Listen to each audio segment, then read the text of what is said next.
bilir beni. Seher yerin nazlı yâre bilir beni, bilir beni.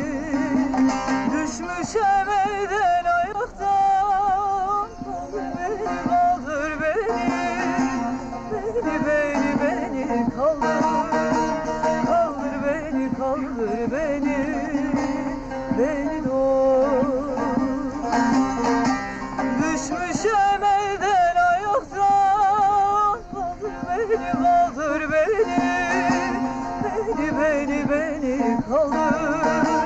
kaldır beni kaldır beni doğur.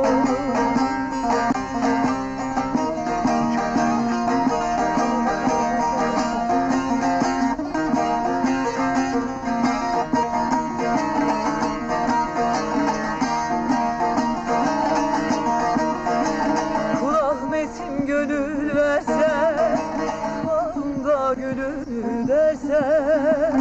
Kul Ahmet'in gönül verse, bağımda gönül derse. Senden gayrı yar severse,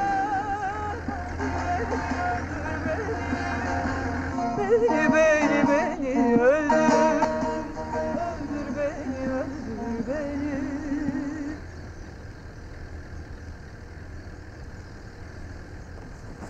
Azat!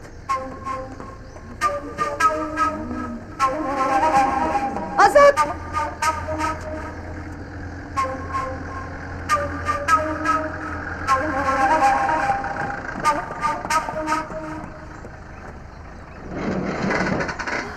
Dualarım kabul oldu. Sen hoş gelmişsin. Seni Allah gönderdi. Sen ne iyi ettin de geldin. Dur hele Töre bacı. Ben Azatsız yapamam. Bilmelisin, öğrenmelisin. Bizimkiler Azat'ı kirve yapmak isterler. Bu benim için ölümdür. Biliyorum, o da beni seviyor. Doğru değilsin. Azat da kirve olmayı düşünüyor. Seni peşinden sürüklemek istemiyor. Ben sürüklendiğim kadar sürüklendim. Azat kirve olmayacak. Kirve sensin Beritan, tamam mı? Kirve benim. Ne demek istediğini anlıyorum. Benden sana hayır yok. Vazgeç bu sevdadan. Ben buraya kirve olmaya, seni bu sevdadan kurtarmaya geldim. Sen bu kadar kötü olamazsın Azat. Benim ne çektiğimi bir bilsen. Aslında sen de benim gibisin. Kirve demek akraba demek. Kirve demek kardeş demek. Ben senin kardeşin olamam. Ölürüm de olamam. Beni öldürme Azat. İşte yol, işte kapı. Eğer o kapıdan kirve girersen, ben o kapıdan artık giremem. Ağlama Töre bacı. Kirve benim. Sen aramıza girme Beritan. Hoş geldin Beritan Kirve. Sağ olasın.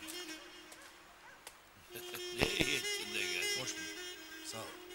Doğru söylüyorsun. Kirvemiz sensin.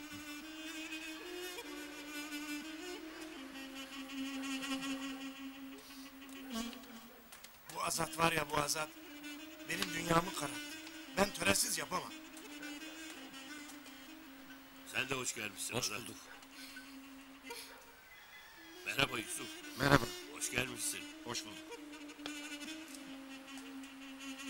Nasılsın Beritan? İyi gördüm seni. İyiyim. Sağ olasın. Dede! Dede!